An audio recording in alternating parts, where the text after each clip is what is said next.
Hey, Bob.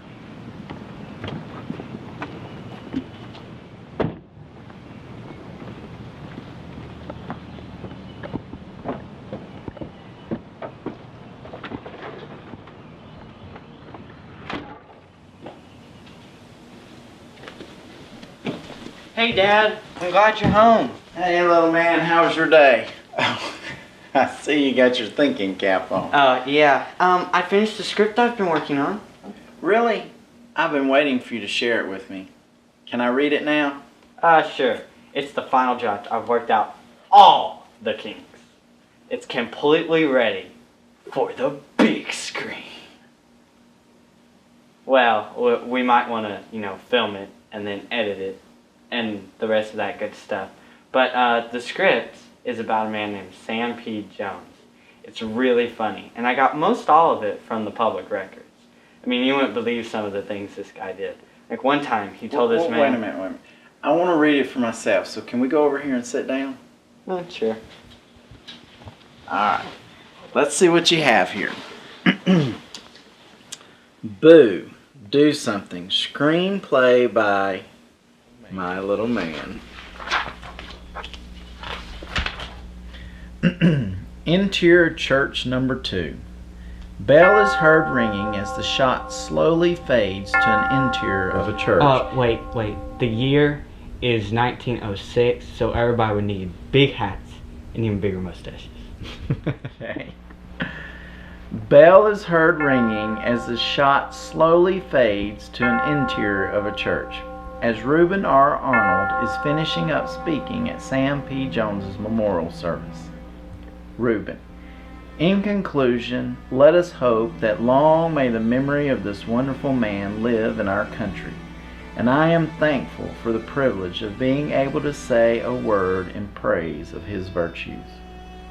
Reuben walks off to shake hands with Lynn as he heads up to the platform. Camera focuses on Lynn as he begins to speak. Lynn. Perhaps there is no man in Atlanta today the same kind of sorrow that I do. I do not know why Sam must have consented to be such a close, personal friend to me, but he nevertheless was one of the best friends I ever had. 2 years ago, he stood on this very platform on the occasion of a welcoming service held by my people from 2 months' preaching engagements in London.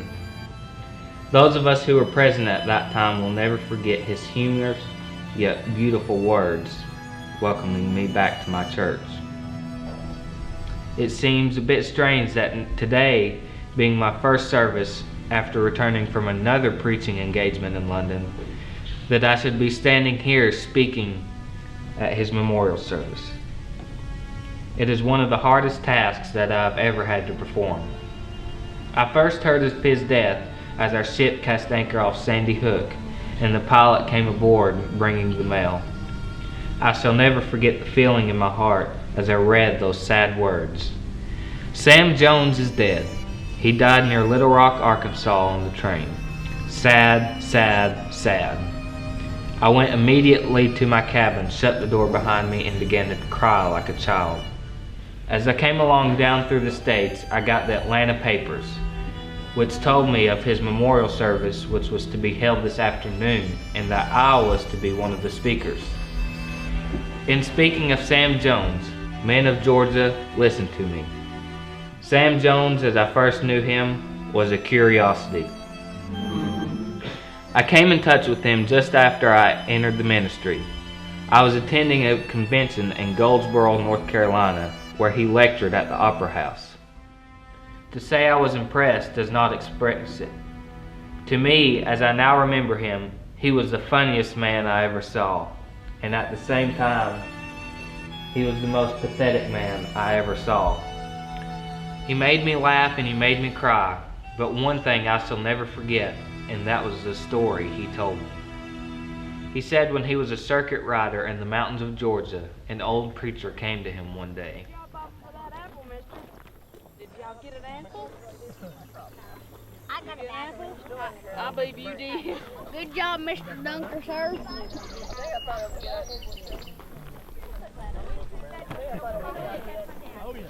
Hi, Daddy.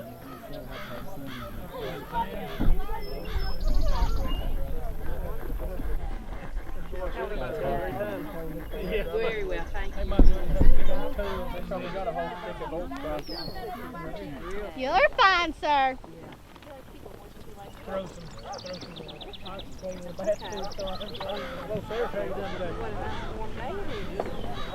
there. How are we? Good day to you, ladies. Good sermon. I bet your parents will be proud. Thank you.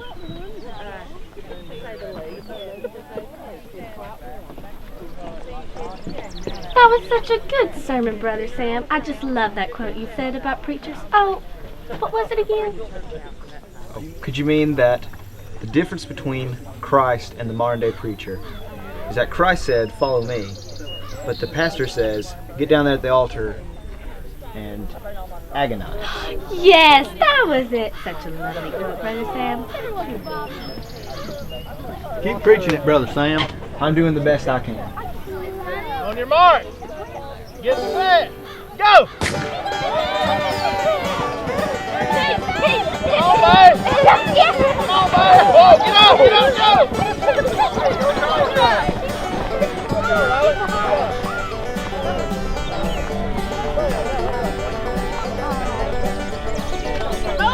Ladies first! Yeah!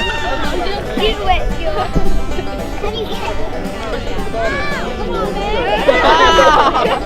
Come on, babe. Me! Okay.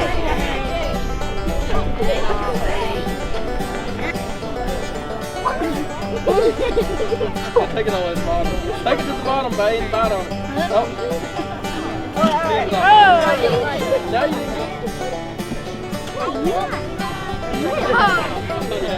You have to push it to the bottom and get it.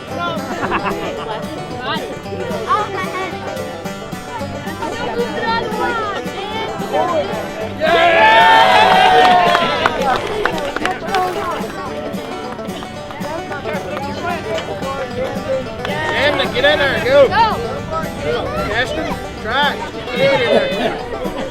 Get your head down in there, Castor. Get it. Get it. There you go.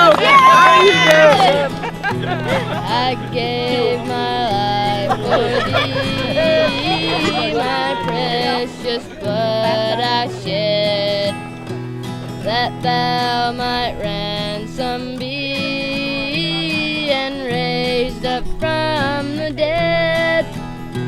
I I gave my life for thee. What hast thou given for me? I gave my life for thee. What hast thou given for me? My Father's house of light, my glory circle throne. Hey, you two. What's your meaning?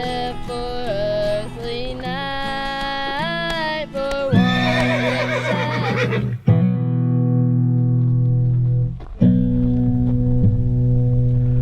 Where's the one you call Brother Sam?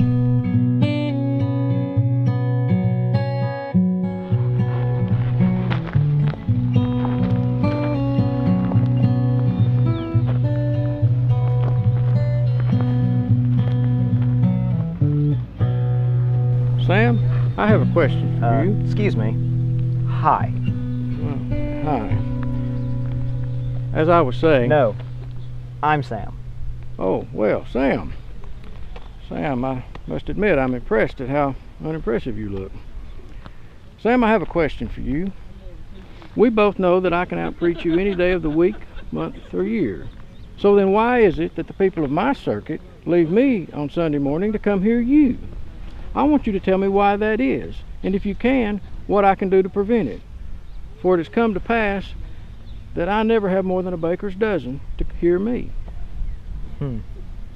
Tell you what, brother. If you do what I tell you, you'll have no trouble keeping the crowd. Well, I'll try. No, you have to do exactly what I say. All right, anything to get a crowd.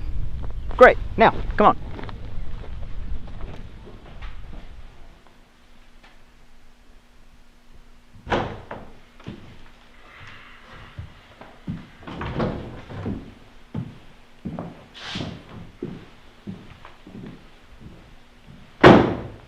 So, how do I fix this? Well, brother, next Sunday, you're going to get to your church, and you're going to start promptly at 11. Exactly at 11 o'clock. Not 10:59 or 11:01. 11. 11. 11.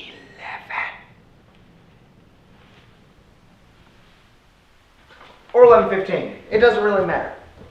Whenever you do start, you're going to get up, announce your hymn, and read off your text. Then you're going to pause for dramatic effect. After this, double up your fist, slap the palm of your hand, and yell, "Boom!" just as loud as you can. Is that it? No. It gets much better. Next, you're going to look around, and you'll probably see some of the old bench warmers half asleep in the pew. Again, double up your fist and slap the palm of your hand and yell, "Boom!" just as loud as you can. And if no one moves, do it again and again. Still, if no one moves, hop off the platform, grab the first one you come to, and run him down the aisles by the back of his neck. Pitch him head over heels out the door. Now, when you've done that, you're going to walk back to the platform, and you should get there just in time to see the last man doing what the last man always does. What's that? Looks back to see what's taking place. Now, when he does that, you're going to go, The preacher's going mad! The preacher's going mad!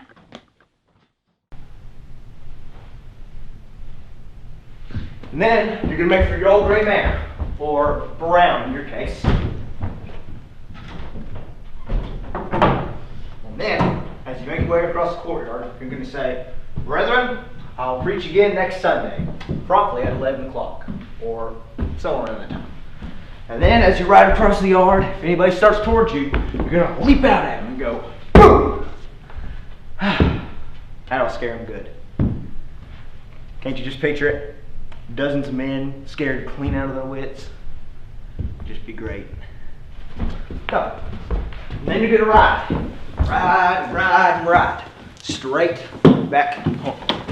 And then, you're going to shut yourself in your house. Brother Sam. Finally, the reporters from Atlanta are going to come. Now, they've never heard of you before, but they want to know just what it is that's come over you to make you act so peculiar. Now, Do you let them in? Yes. What better way? No! Whatever you do, don't let them in. Brother Sam, please let me in. Finally, they're going to start to beg. Brother Sam, please let me in.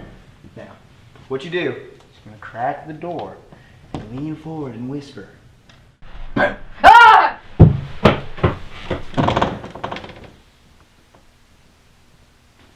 Anyways, tell them all you have to say is that you'll be preaching again next Sunday, promptly at 11 o'clock, at the same old stand. You know, you may just need to get a new stand. That could be part of your problem. You need to spice things up every now and then, you know? Anyways, those reporters will go scurrying back to their offices. And next morning, there'll be columns about you in all the papers across Atlanta, with headlines such as, "Boo! Boo! Boo!" Just think about it. 2 whole columns written about you. Why? There'll be people coming from all over the area to your church. I wouldn't be surprised if you found 5,000 people in your congregation next Sunday. Not to mention a handful of reporters. Oh, Brother Jones, hush your foolishness. What on earth would they be there for? You see, that's exactly what I expected you to ask. That's exactly what I wanted you to ask. Those people are going to be there to see and to hear a man who's done something. The trouble with you, my friend, is you've said plenty, but you haven't done anything. That's what this world wants. Men who do things.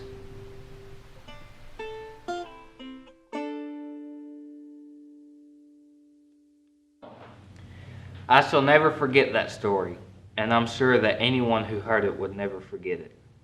It has made a great impression on my life, especially coming as it did when I first entered the ministry. For from that day until this, I have tried to do something. I have failed in many respects, indeed in most of them, but it has not been because my intentions have not been good. I thank God for that story and the blessing that it put into my life. This is Sam Jones as I first knew him, and how I hope to always remember him.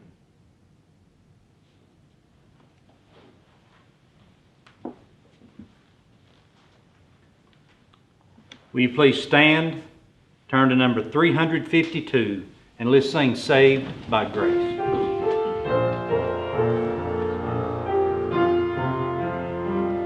Someday the silver cord will break, and I no more as now shall see, but oh the joy when I shall wake within the palace of the King, and I shall see him face to face and tell the story saved by grace, and I shall see him face to face and tell the story saved by grace.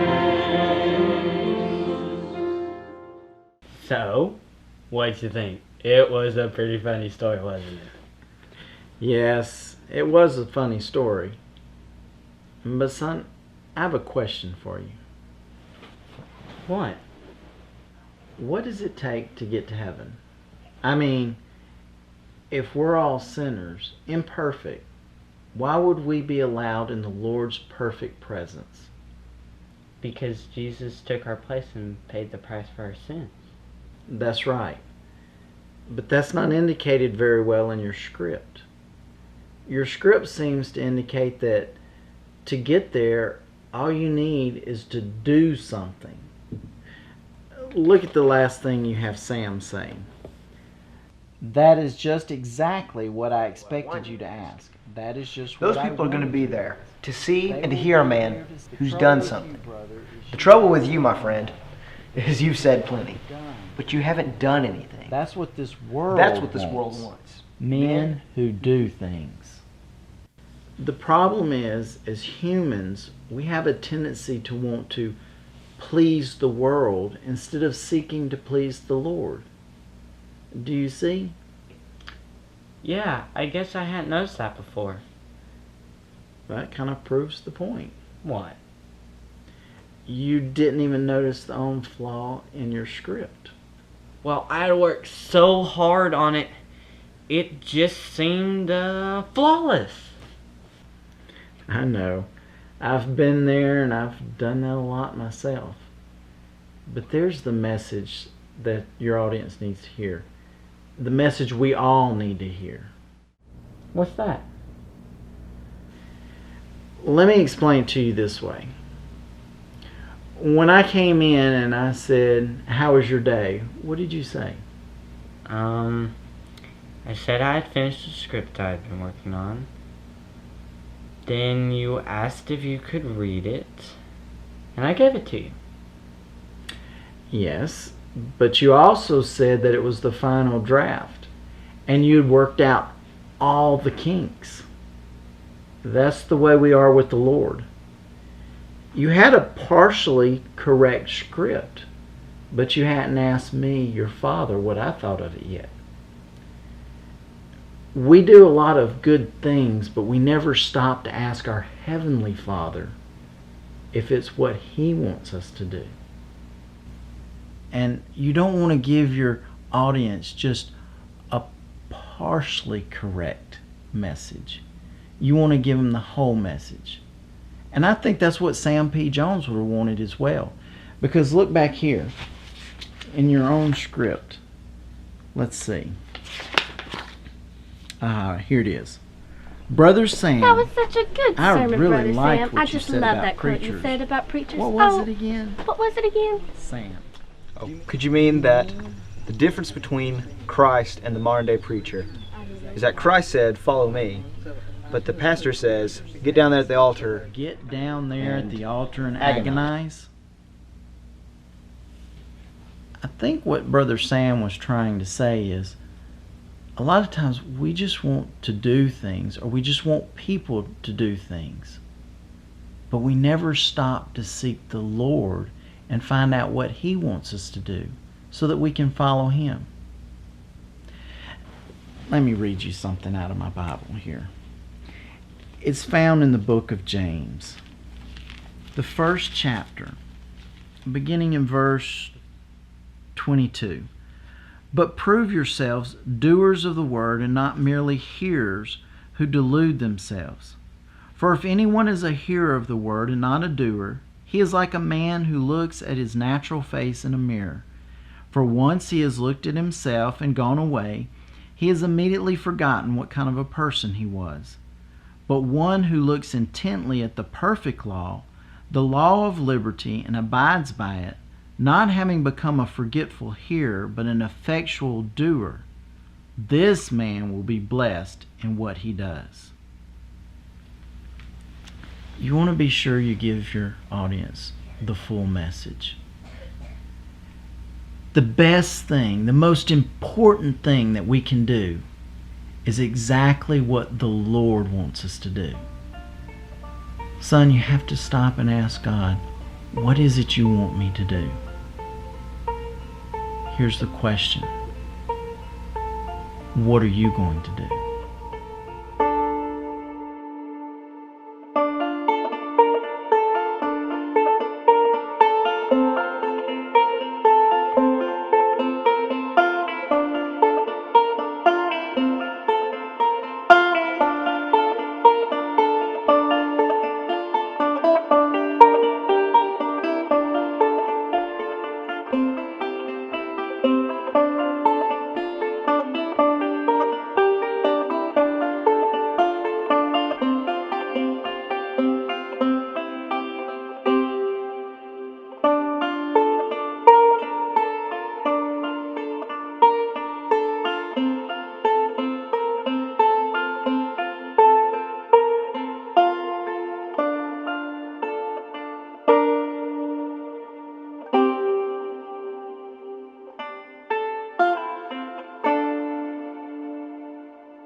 come.